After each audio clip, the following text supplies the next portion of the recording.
Narcissus. হ্যাঁ, নদীর দেবতা আর এক জলপরীর সন্তান হচ্ছে এই নার্সিসাস। তো নার্সিসাস যখন জন্ম নেয় তখন তার মা তাকে নিয়ে এক অন্ধ ভবিষ্যৎ বক্তার কাছে যায়। তো ভবিষ্যৎ বক্তা বলে যে নার্সিসাস ততদিনই বাঁচবে যতদিন না সে নিজের চেহারা নিজে দেখবে, ততদিনই সে বাঁচবে। নার্সিসাস যখন কৈশোর পেরিয়ে যুবক হয় তখন সে এতটাই সুদর্শন ছিল যে তাকে দেখে যে কোনো মানবী প্রেমে পড়ে যাইত, যে কোনো পরী প্রেমে পড়ে যাইত, ইভেন স্বর্গের দেবীরাও তার প্রেমে পড়ে যাইত। এতই সুন্দর ছিল, এতই সুদর্শন ছিল আমাদের এই নার্সিসাস। এবং তার প্রেমে পাগল হয়ে যখন মেয়েরা তাকে প্রপোজ করত তখন সে তাদেরকে খুবই তুচ্ছ তাচ্ছিল্য করতো, তাদেরকে খুবই ইগনোর করতো এবং খুবই রাফ বিহেভ করতো, খুবই রুড বিহেভ করতো।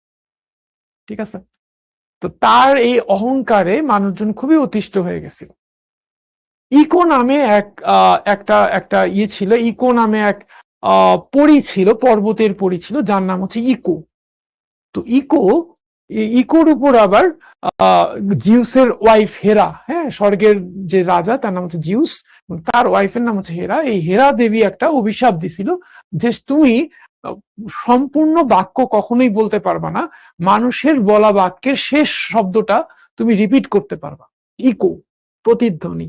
সেই ইকো পর্বতের পরী, সেও একবার এই নার্সিসাসের প্রেমে পড়ে। নার্সিসাসের কাছে অ্যাপ্রোচ করে, নার্সিসাস তাকে খুবই তুচ্ছ-তাচ্ছিল্য করে তাড়ায় টাড়ায় দেয়। কিন্তু ইকো খুবই ইনসাল্টেড ফিল করে এবং সে মনের দুঃখে আস্তে আস্তে মারাই যায়। ঠিক আছে? তার দেহটা ভ্যানিশ হয়ে যায়, কিন্তু তার ওই যে ইকো করা পর্বতের পরী, পর্বতের সামনে যে যদি তুমি কোনো নাম ধরে ডাকো দেখবে যে শেষ শব্দটা প্রতিধ্বনি হয়। তো এই নার্সিসাসের এই অহংকারের কারণে মানুষজন আসলে তাকে পছন্দ করতো, দেখতে ভালো লাগতো, বাট তার বিহেভিয়ারে খুব অতিষ্ঠ হয়ে গেছিল। তখন প্রতিশোধের দেবী নেমেসিস একটা কাজ করলো, যে তাকে অভিশাপ দিল যাতে সে যেমন অন্যদেরকে রিজেক্ট করে, সেও এমন একজনের প্রেমে পড়বে যাকে সে কখনোই পাবে না, যাতে করে সে প্রিয়জনকে না পাওয়ার কষ্টটা বুঝতে পারে। তো নার্সিসাস একবার জঙ্গলের মধ্যে একটা সুন্দর জলাশয় দেখলো এবং জলাশয়ে সে পানি পান করতে গেল। জলাশয়ের পানি এতটাই স্বচ্ছ ছিল যে পানি যখন সে পান করতে গেছে তখন ওই জলাশয়ের পানিতে নিজের মুখের প্রতিবিম্ব সে দেখতে পায়নি। নিজের মুখের প্রতিবিম্ব দেখে সে খুবই মানে মুগ্ধ হয়ে গেল, এত সুন্দর, এত সুন্দর।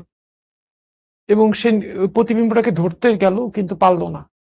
সে নিজেই নিজের প্রেমে পড়ে গেল, নিজেকে দেখতেই লাগলো, দেখতেই লাগলো।